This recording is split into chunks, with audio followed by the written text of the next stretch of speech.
इस सब दे विचाले हरियाणा सरकार ने गन्ने का रेट 12 रुपए वधा के मुड़ पंजाब तो ज्यादा भाव कर दिता है। 2 रुपए ज्यादा जिहड़ा है भाव कर दिता है। नाल ही हरियाणा के खेती मंत्री JP दलाल ने तंज भरे लहजे च कहा है कि हुण किसान हरियाणा के भी मुख मंत्री का मूँह मिठा कराउण। पंजाब गन्ने के रेट वधा के हरियाणा तो अगे होया तो हरियाणा ने भी 2 कदम अगे बढ़ते हुए गन्ने के रेट 12 रुपए प्रति क्विंटल वधा दिते। इस तो बाद सूबे दे विच गन्ने के रेट हुण 350 रुपए तो वध के 362 रुपए प्रति क्विंटल हो गए ने। इस दे नाल ही हरियाणा एक बार फिर किसानां नूं गन्ने का सब तो ज्यादा रेट देने वाला सूबा बन गया।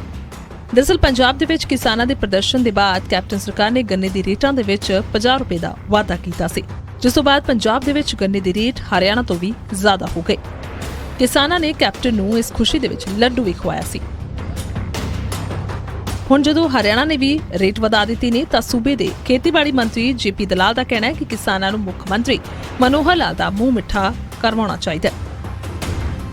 मैं इन किसान जत्थेदारों से प्रार्थना करता हूं, जिस तरह से पंजाब के मुख्यमंत्री को लड्डू खिला के गए तो शालीनता दिखाते हुए हमारे मुख्यमंत्री जी को भी मिठाई खिलाने का उनका दायित्व बनता है। खैर गन्ने दे रेट ते सियासत अब जरूर हो रही है, पर हरियाणा सरकार दे इस फैसले ते किसानां दा की कुछ कहना है वो भी सुनते हैं। ये सिर्फ 12 रुपए रेट बढ़ा के ऊँट के मुंह में जीरे वाला काम कर रहे हैं। इससे कोई ज़्यादा फायदा नहीं होने वाला, क्योंकि खर्चे लागत मूल्य ही 362 के करीब पड़ रहा है। किसानों को कुछ बच नहीं रहा, जितनी लागत है उसी पे उनको करना पड़ रहा है। किसानां ने इस वादे नूं ऊँट दे मूँह दे विच जीरे दे बराबर करार दिता है। ते हरियाणा ते पंजाब दे नेतावां दे विच भी हो रही बयानबाजी तो जग जाहिर है कि हर कोई खुद नूं किसान हितैषी दस्सण दी कोशिशां दे विच लग्या होया है। डेस्क तो ब्यूरो रिपोर्ट न्यूज़ 18।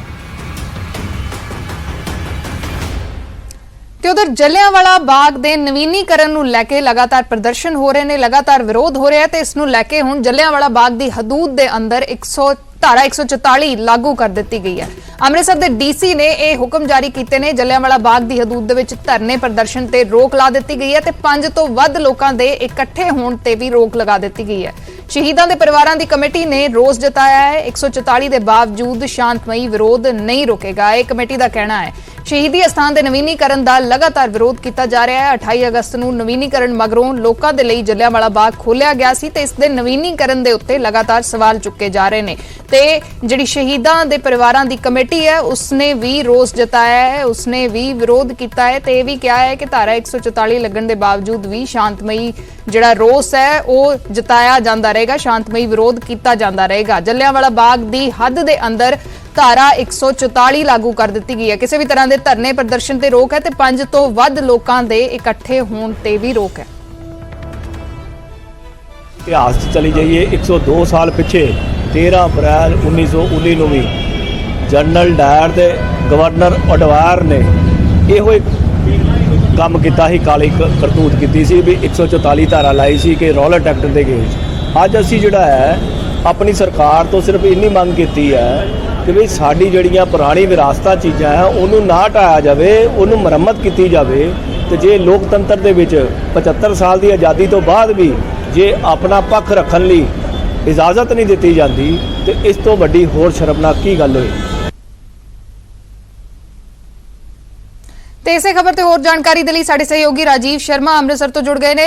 राजीव की कोई जानकारी है? धारा 144 ला दी गई है ते जिहड़ी शहीदां दे परिवारां दी कमेटी है उन्हां दा कहना है कि जद 1919 दे विच जलियांवाला बाग की पूरी घटना वापरी सी, जिहड़ा कतलेआम वापरिया सी, उस दिन भी यही धारा 144 लागू की गई सी ते उसे दी याद दिला रही है। ते खास करके नवीनीकरण नूं लैके लगातार विरोध हो रहा है कि किसी तरीके दे नाल इन्ने सारे बदलाव कर दिते गए ने जिहड़े उस जगह नूं, उस जलियांवाला बाग नूं पूरे तरीके दे नाल जिहड़ी उसदी असल जिहड़ी दिख सीगी उसनूं बदल दिता गया है। जी बिल्कुल, जिस तरीके दे नाल जो शहीदां दे जिहड़े परिवार ने वो भी इस नूं लैके नाराजगी जाहिर कर रहे हैं, पर जेकर सरकार दा जो पक्ष क्योंकि जिहड़े आदेश जारी किए गए ने जिहड़े धारा 144 दे जो अमृतसर दे DCP वालों जारी किए गए ने उस दे विच साफ तौर पर यह लिखा गया कि उन्हां नूं जो सरकारी एजेंसियां ने उन्हां नूं एक खदशा है, क्योंकि पिछले कुछ दिनों तो लगातार जलियांवाला बाग दे ਵਿੱਚ ਆ ਕੇ ਲੋਕ ਜੋ ਨੇ ਉਹ ਵਿਰੋਧ ਕਰ ਰਹੇ ਨੇ। ਔਰ ਕਿਉਂਕਿ ਬਹੁਤ ਸਾਰੇ ਲੋਕ ਜਿਹੜੇ ਸੈਲਾਨੀ ਨੇ ਜਿਹੜੇ ਹਰਿਮੰਦਰ ਸਾਹਿਬ ਮੱਥਾ ਟੇਕਣ ਦੇ ਲਈ ਆਉਂਦੇ ਨੇ ਉਹ ਜਲਿਆਂਵਾਲਾ ਬਾਗ ਵਿਖੇ ਜੋ ਹੈ ਉਹ ਸ਼ਹੀਦਾਂ ਦੀ ਜਿਹੜੀ ਯਾਦਗਾਰ ਹੈ ਉਸ ਨੂੰ ਦੇਖਣ ਦੇ ਲਈ ਪਹੁੰਚਦੇ ਨੇ। ਪਰ ਉੱਥੇ ਕੁਝ ਲੋਕ ਜਦੋਂ ਵਿਰੋਧ ਕਰਦੇ ਨੇ ਤਾਂ ਉਸਦਾ ਇੱਕ ਗਲਤ ਸੰਦੇਸ਼ ਤਾਂ ਪੂਰੇ ਦੇਸ਼ ਦੇ ਵਿੱਚ ਜਾਂਦਾ ਹੀ ਜਾਂਦਾ ਹੈ। ਪਰ ਨਾਲ ਦੀ ਨਾਲ ਇਹ ਖਦਸ਼ਾ ਜਤਾਇਆ ਜਾ ਰਿਹਾ ਕਿ ਕਿਉਂਕਿ ਕੁਝ ਦਿਨ ਪਹਿਲਾਂ ਵੀ ਇਹ ਸੂਤਰਾਂ ਦੇ ਹਵਾਲੇ ਤੋਂ ਜਾਣਕਾਰੀ ਮਿਲੀ ਹੈ ਕਿ ਜਿਸ ਜੋ ਸ਼ਹੀਦ ਊਧਮ ਸਿੰਘ ਦਾ ਜੋ ਬੁੱਤ ਹੈ ਉਸ ਨੂੰ ਲੈ ਕੇ ਕਾਫੀ ਵਿਵਾਦ ਹੋ ਰਿਹਾ ਤਾਂ ਉਸ ਨੂੰ ਤੋੜਨ ਦੀ ਵੀ ਕੋਸ਼ਿਸ਼ ਕੀਤੀ ਗਈ। ਤਾਂ ਇਹ ਜਿਹੜੇ ਆਦੇਸ਼ ਨੇ ਉਹਨਾਂ ਦੇ ਵਿੱਚ ਜ਼ਿਕਰ ਕੀਤਾ ਗਿਆ ਕਿ ਇਹ ਇੱਕ ਸ਼ਹੀਦਾਂ ਦੀ ਯਾਦਗਾਰ ਹੈ, ਇਸ ਲਈ ਇੱਥੇ ਕਿਸੇ ਵੀ ਤਰ੍ਹਾਂ ਦਾ ਕੋਈ ਪ੍ਰਦਰਸ਼ਨ ਜ਼ਿਕਰ ਕੀਤਾ ਜਾਂਦਾ ਤਾਂ ਉਹ ਇੱਕ ਮੰਦਭਾਗੀ ਗੱਲ ਲੱਗਦੀ ਹੈ, ਦੂਸਰਾ ਇੱਕ ਗਲਤ ਸੰਦੇਸ਼ ਪੂਰੇ ਮੁਲਕ ਦੇ ਵਿੱਚ ਜਾਂਦਾ। ਇਸ ਕਰਕੇ ਇਸ ਤਰ੍ਹਾਂ ਦਾ ਕੋਈ ਵੀ ਜਿਹੜਾ ਵਿਰੋਧ ਪ੍ਰਦਰਸ਼ਨ ਹੈ ਉੱਥੇ ਹੀ ਕਰਨ ਦੀ ਇਜਾਜ਼ਤ ਜਿਹੜੀ ਹੈ ਪ੍ਰਸ਼ਾਸਨ ਵੱਲੋਂ ਨਹੀਂ ਦਿੱਤੀ ਜਾਏਗੀ। ਜੀ ਠੀਕ ਹੈ ਰਾਜੀਵ, ਪੂਰੀ ਜਾਣਕਾਰੀ ਦੇ ਲਈ ਤੁਹਾਡਾ ਸ਼ੁਕਰੀਆ। ਤਾਂ ਜਲਿਆਂਵਾਲਾ ਬਾਗ ਦੀ ਹਦੂਦ ਦੇ ਅੰਦਰ ਧਾਰਾ 144 ਲਾਗੂ ਕਰ ਦਿੱਤੀ ਗਈ ਹੈ। ਕਿਸੇ ਵੀ ਤਰੀਕੇ ਦੇ ਧਰਨੇ ਪ੍ਰਦਰਸ਼ਨ ਤੇ ਰੋਕ ਹੈ ਤੇ 5 ਤੋਂ ਵੱਧ ਲੋਕਾਂ ਦੇ ਇਕੱਠੇ ਹੋਣ ਤੇ ਵੀ ਰੋਕ ਹੈ। ਲਗਾਤਾਰ ਪ੍ਰਦਰਸ਼ਨ ਹੋ ਰਹੇ ਨੇ ਜਲਿਆਂਵਾਲਾ ਬਾਗ ਦੇ ਨਵੀਨੀਕਰਨ ਨੂੰ ਲੈ ਕੇ ਤੇ ਉਸ ਨੂੰ ਲੈ ਕੇ ਹੁਣ ਧਾਰਾ 144 ਲਾਗੂ ਕਰ ਦਿੱਤੀ ਗਈ ਹੈ। ਫਿਲਹਾਲ ਰੁਕਦੇ ਹਾਂ ਇੱਕ ਛੋਟੇ ਜਿਹੇ ਬ੍ਰੇਕ ਦੇ ਲਈ।